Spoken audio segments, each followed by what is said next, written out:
And we're back on Blitz here on Windstream Channel 4. I'm Brian Carter. Now with me on the show here at White County is David Sosebee. He's UGA bound. He's the star senior here on the White County Warriors baseball team. David, thanks for taking a few minutes to step off the field a little bit and talk to us about the baseball team. Well, thanks for having me. I appreciate it. No problem. Now, talk about you got a sensational season going as a team. You guys are 17-3 right now, 16-3 in the region.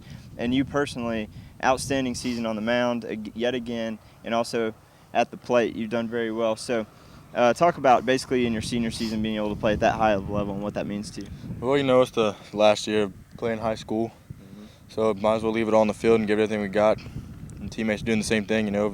Without them, we wouldn't be 17-3. So it's not just a one-man thing; it's a whole entire team put together. Now you got lucky enough to sign to play at Georgia next year to pitch there. Now you signed that before the season started this year. Did that play any role at all in being able to, I guess, allow you to loosen up a little bit and play a little more inside your zone? Well, it's definitely a burden off my shoulders. Play a little more loose and not so timid, knowing that everything you do is being watched. I mean, it still is with all the pro guys here, but it's definitely a big chip off my shoulder knowing got that stored away, knowing I'm going to college. It definitely helped a lot. Now, kind of going along with that, you get that out of the way, so you kind of get that pressure taken off, like you said, of having watch everything you're doing out there. But is it ever in the back of your mind, looking at you play, I would highly doubt that you put any physical limitations on yourself. It seems like you play to the best of your ability every time you step out there. But is it ever in the back of your mind about any concerns about getting hurt, knowing you're going to UGA next year? I mean, it's definitely there, but I guess I think about that after everything happens. Once I'm on the field, play hard every play, give it all you got. Not really worried about everything. Kind of sacrifice your body if you need to.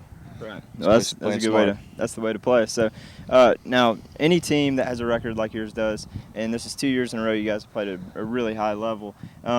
Usually, more often than not, that is a big result of team chemistry. Talk about how close knit you guys are as a team, and what role that's played in your success. We pretty much all grew up together, playing together all year long. Some of us grew up since kindergarten, so that bond's been there 12 plus years. So that's something that's never going to go away. We got each other's backs on and off the field. So that's a huge key to our success, I think, is chemistry. Now, again, we said this earlier, but you pitch very well, you hit very well. Now, when you go to Georgia, you're signed to pitch, which means you're going to have to be giving up the bat. And for me, that would be kind of frustrating to have to give that up. But what's your outtake on that? Would you like to be able to swing the stick a little bit over there? I mean, it wouldn't be a bad thing to do, but I'm not going to be too sad about it if I don't get to. I think I might get a chance in the fall, but if it doesn't happen, it doesn't happen. But UGA, do they know how great of a hitter you are as well?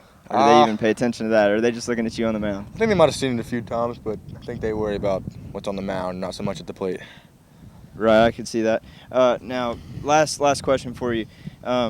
What to you, obviously it's a great season, no matter how it ends right now. You still have a great year. But for you and the other guys, you probably have higher standards set. But when you look back on this season in 2011, what benchmark are you going to set to basically give this, obviously you want to end with a state title, but not every team can do that. So when you look back at it, what's your benchmark to decide whether this season was a failure or a success?